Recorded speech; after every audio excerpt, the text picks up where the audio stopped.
اول هي لقاء شيرين شافته قبلي. انا شفته، طلعنا كلياتنا، طلعنا انا ونارين وباسكال. كان كثير خجول. اوكي.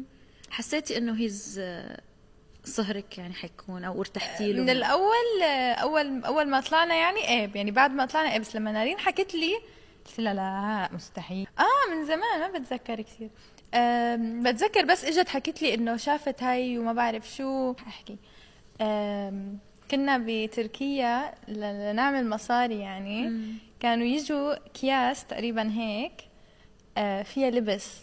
اوكي، فكل واحد يستلم كيس من هدول الكياس الكبار، بتعرفي كياس الزبالة السود كلها لبس. فنحن شو نعمل تتذكري؟ لما كنا نقص الخيطان، بتعرفي هدول الخيطان الزيادة، الخيوط الزائدة من اللبس.